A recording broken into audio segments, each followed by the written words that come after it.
Welcome back, America. I'm Hugh Hewitt. Senator Tom Cotton represents Arkansas. He was also in Harvard Law School when 9/11 happened. Good morning, Senator. How are you? I'm doing well, Hugh. Good morning to you. Can you tell us your reaction? I haven't talked much about the 9/11 anniversary today because I was waiting for you. Can you tell or remind the audience of your reaction to 9/11, what you did thereafter? Well, yeah, Hugh, like most Americans alive that day, I mean, I remember it very vividly. Back in the day when dinosaurs roamed the earth before smartphones and Wi-Fi, everybody in my class didn't know what had happened for about an hour and a half until we walked out and saw the anxiety, the tears, the concern of so many classmates who had been from or worked in the New York metro area. From that day forward, I had really resolved to join our country's military and fight for freedom overseas. It took me a few years to finish school and get all my financial and professional affairs in order to do that. But I ended up serving about 5 years in active duty in Iraq and Afghanistan. And, I think as we look back on that terrible morning, it's a reminder that there are monsters out there in the world, and they mean to do the United States harm, and that we didn't take them seriously in the 1990s, and that we should be taking them seriously now, not just the threats of terrorist organizations like Al-Qaeda and ISIS, but Chinese communists or Iranian theocrats and others. Now, Senator Cotton, on 9/12, America came together and marched forward unified for a while. I was reading yesterday Winston Churchill's first volume of the World War I memoir, and England was on the verge of a civil war in Ireland in the spring and early summer of 1914. And Churchill writes in his memoir, he's First Lord of the Admiralty, the world did not realize that if anything were to happen that threatened Great Britain, it would instantly turn to and come into line, and as it did. Do you think the same thing would happen in America today?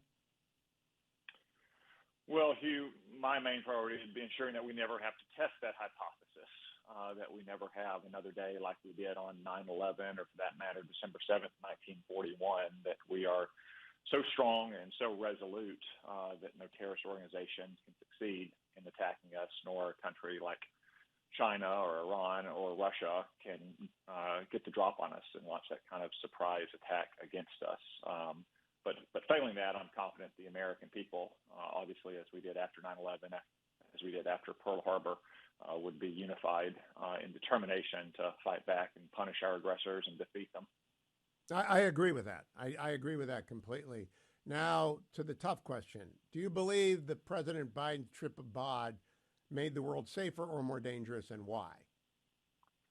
Unfortunately, Hugh, it made America or put America at greater risk, as it normally does, because it illustrated that he's just not up for the job. The bumbling and the stumbling in India and Vietnam, the kind of excessive rhetorical deference to communist China, insisting that we don't mean to contain them, that we simply want to have a positive, friendly relationship. These are the kinds of things that aggressive dictators like Xi Jinping or Vladimir Putin see as weakness and inviting and tempting our adversaries to take a shot at the title. The exact kind of weakness, for instance, that John F. Kennedy projected in 1961 and 1962 through a long train of concessions that led Nikita Khrushchev and the Politburo to believe they could put nuclear missiles in Cuba. So it's a regrettable fact that Joe Biden doesn't just project weakness as a matter of deliberate policy in the choices his administration makes, like, for instance, paying $6 billion in ransom for hostages in Iran, but also in his manner and his affect, in the simple way that he appears in public. Now, Senator, the Ukrainian policy of the president has left America divided and confused.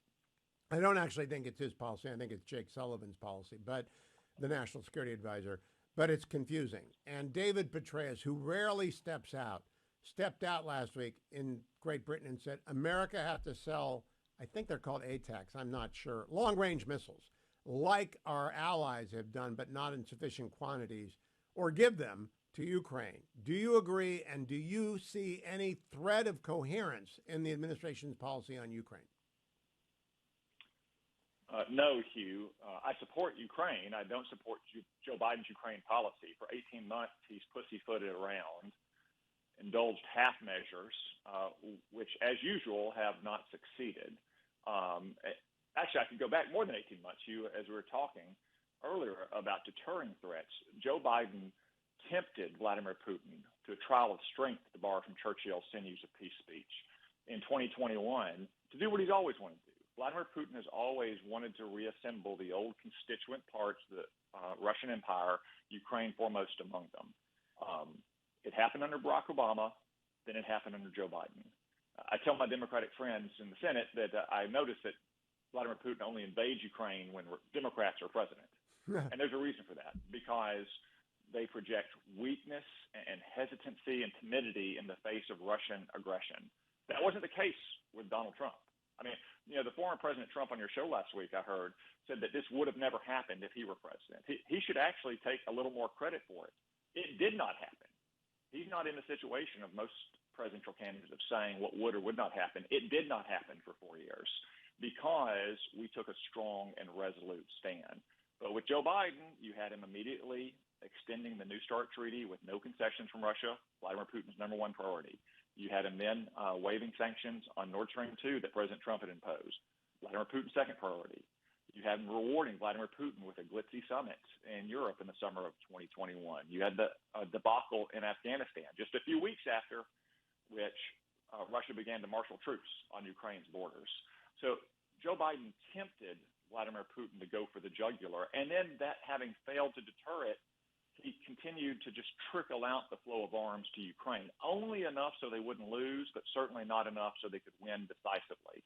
And the long-range missiles that you mentioned, they're called ATACMS, Army Tactical Missile Systems, should have been provided months ago, should have been provided last year, just like every other missile or weapon system. We've seen this repeatedly.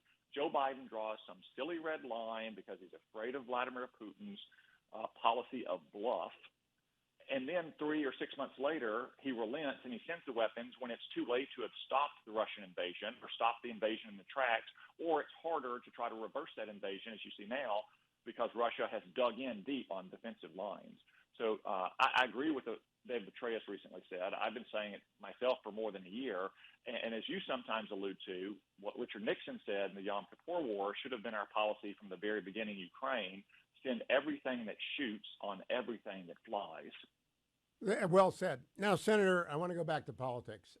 And I don't know if you heard David Axelrod yesterday. I want to play for you. It's a long clip, but I want to play for you cut number 27 so I can get your reaction. David Axelrod is very smart. Very, very smart. His memoir, Believers, 40 Years in Politics, is maybe the best book by a leftist I've read. And he's a very nice guy. Here is Axelrod. Well, look, I've been very clear from the beginning. Let me say one thing as a preface to this. Phil said something important, which is, connecting up with the nation's mood. You can't jawbone people into feeling better. You can't jawbone people into thinking that whatever they're experiencing isn't what they're experiencing. And, I think that the president has to find a way to talk about the things that he's done in a context other than kind of asking for a report card from the American people, because if that's what he does, it's pretty clear right now that that's not going to work out well. If he takes a more populist bent on the fights that he's fought and why he's fought them, I think he has a better chance. But in terms of your question, Poppy, I've been very clear from the beginning. If you gave me Joe Biden and lopped 15 years off of him and gave me this record, I would be very confident about the next election, polls notwithstanding. That is not the case.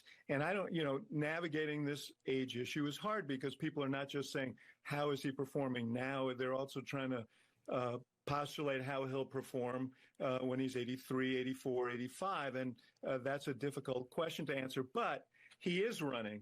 I mean, he's made clear that he is running. And I can tell you that the mood of Democrats is that as long as he is running, no one wants to challenge him and weaken him in what many Democrats consider an existential fight with Donald Trump. Now, if Trump went away, I think the feeling might be different. I don't know. But no president has ever been benefited from a primary challenge, and presidents generally win primary challenges. So, I think this is in Joe Biden's hands, and he has to decide whether he can complete this task and win this election and prevent what many people fear would be a disaster for the country. And if not, then he should step aside. But no, what I think and what other people think is not terribly All right, important. that what he was the thinks is. punchline, Senator Cotton. Then he should step aside. What did you think of that? Well, I can translate that into shorter and more direct English from our friend David Axelrod, is that Joe Biden is too old to be president. He shouldn't run for re-election if the Democrats want to win. Yep. Had you heard that? Hugh, I got to say, too, I mean, that he's right that people are not just thinking about today, but they're thinking about 4 or 5 years from now.